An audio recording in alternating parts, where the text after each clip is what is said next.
When you think of Warren Buffett, what comes to mind? Probably this gentle, grandfatherly guy from Omaha, right? Sipping a cherry Coke, telling everyone to be patient. It's a nice story. It makes getting rich seem, well, polite, simple. But here's the thing. That image, it's mostly a myth. And the real story is way more complicated and honestly a little uncomfortable. So let's pull back the curtain and meet the man who actually built the empire, long before he became the oracle we know today.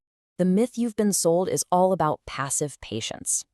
Buy a great company and then go play golf for 50 years. But the reality of young Warren Buffett, he was a financial predator. I mean it. He wasn't waiting around for good deals to just happen. He was hunting them down in the darkest, ugliest corners of the market, using these ruthless, brilliant, and super aggressive strategies that Wall Street just wasn't ready for. Okay, here's a statistic that is a massive trap for most investors. A full 99% of Warren Buffett's incredible wealth was earned after his 50th birthday. Just let that sink in for a second. If you try to copy the folksy 90-year-old Buffett who buys big blue chip stocks, you're probably going to get pretty average results. To really get how he built this engine, you have to go back in time. You have to study the young, hungry, and frankly dangerous Buffett. And that journey, well, it starts in the gutter, with a strategy that is as unglamorous as it gets, but brutally profitable. This was where he made his first real money. And trust me, it had absolutely nothing to do with buying world-class companies you'd be proud to own. He called it cigar butt investing. I love this. Imagine you're walking down the street and you see this soggy, disgusting, discarded cigar on the ground, but it has just enough tobacco left for one last puff. And that puff is totally free.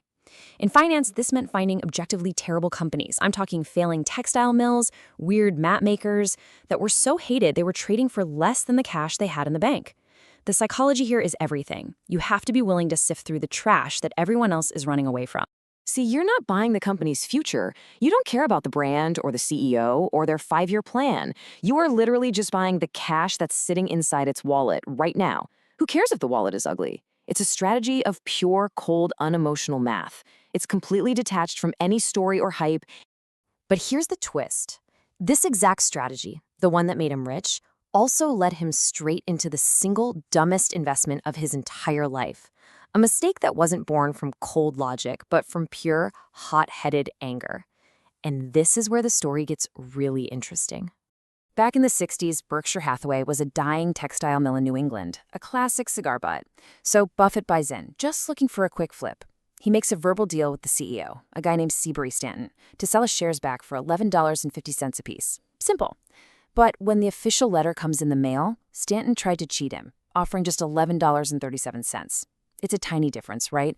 But to Buffett, it was a massive insult. So instead of just taking the profit and walking away, Buffett got mad.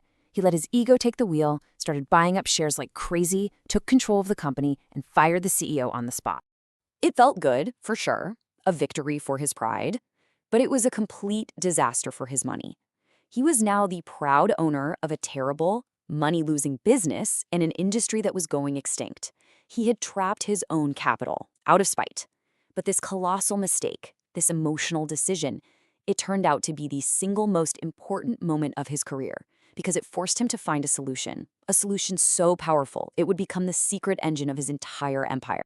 So now he's stuck. He's got this dying business, Berkshire Hathaway. He knows he can't make money from textiles. He's got to find a brand new engine to put inside this empty corporate shell. And this is where his genius just explodes. This is where he discovers one of the most powerful and most misunderstood financial concepts in the entire world. The solution wasn't some other clever stock pick, no. It was hidden deep inside the boring, totally unglamorous world of insurance. And the concept is called float. Seriously, if you understand float, you understand everything about how Buffett got so ridiculously wealthy. Here's how simple it is. You pay your car insurance bill today, right? But you might not get in a car crash for years, maybe never. So the insurance company gets to hold on to your cash in the meantime. That pool of money they're holding, that's the float. Buffett had this huge realization. This float was basically a giant, never-ending, zero-interest loan from the public. He could collect billions of dollars of other people's money for free and invest it all for his own profit before he ever had to pay out any claims. It was the ultimate financial hack. But, okay, having access to billions in free money isn't enough. Lots of insurance companies have float, and plenty of them go bankrupt. The difference maker was the mindset Buffett used to deploy that cash, a mindset that just shatters every conventional rule of safe investing that your financial advisor probably preaches to you. So in 1963, American Express gets tangled up in this huge thing called the salad oil scandal. Basically, a client got these massive loans using barrels of salad oil as collateral, but it turned out the barrels were mostly just filled with water. The market freaked out, everyone thought Amex would go bankrupt, and they all started selling. But Buffett, he did his own homework. He realized the real value was in their traveler's checks and credit cards, so he made his move. And he didn't just buy a few shares. No, he invested 40% of his partnership's entire net worth into that one single stock. This quote says it all, doesn't it? We're all told to diversify, spread your money around. Buffett thinks that's just a way to protect yourself if you don't know what you're doing. He believed that when you find one of those rare, almost certain opportunities, what he calls a fat pitch, you don't just take a little swing, you bet the farm. For people who've done the work, intense concentration is how you build real wealth. To make bets that big, you need incredible psychological strength. He calls it having an inner scorecard. Think about the dot-com bubble. The media was just relentlessly mocking him. They called him a dinosaur, a washed-up old man for avoiding tech stocks. The whole world was laughing at him. But his scorecard wasn't based on their opinion. It was based on his own math. And when that bubble inevitably burst and just wiped out an entire generation of investors, he was the one left standing with billions in cash, calmly buying up the wreckage for pennies on the dollar.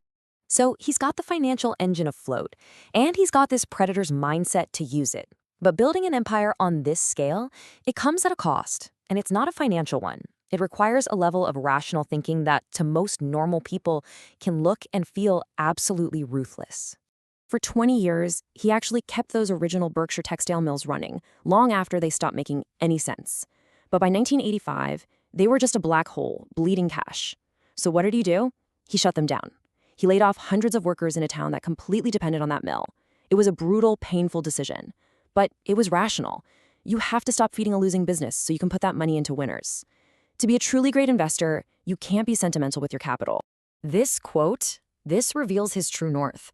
During the Salomon Brothers scandal in the 90s, when a bank's reputation was on the line, Buffett stepped in as chairman. He told Congress this famous line and made it crystal clear what his ultimate currency is. It's not money, it's trust. Think about it. Without a spotless reputation, insurance customers won't give you their float, and the entire financial engine just grinds to a halt. So what's the final, and maybe the most uncomfortable truth of all? It's the excruciating, almost inhuman power of just waiting. If Buffett had retired at a normal age, say 65, he'd have been a multimillionaire. A very comfortable life, but you would have never, ever heard his name. The mind-blowing difference between $11 million and over $100 billion wasn't some fancy new strategy. It was simply the last 30 years of doing nothing but letting that snowball of compound interest keep rolling down the hill. So, what's the blueprint for you? First, you've got to invest in your own knowledge before you put a single dollar to work. You have to look for real, tangible value, not just a good story or hype. You've got to manage your own finances to avoid what I'd call negative float, things like high-interest credit card debt. And you have to develop that inner scorecard so you're not swayed by the crowd's fear or greed. And then, when you find something you truly believe in, you have to have the guts to bet big. But above all else, your number one job is just to survive. You can't win the game if you get knocked out of it early. Ultimately, the story of Warren Buffett isn't about getting rich quick. Not at all. It's about a relentless dedication to getting rich slow. It's a test of discipline, of rationality, and more than anything, of patience. And that leaves us with one final really important question you have to ask yourself. In a world that's obsessed with speed and excitement, are you willing to do the hard work, find your edge, and then be bored for decades to let your own snowball grow?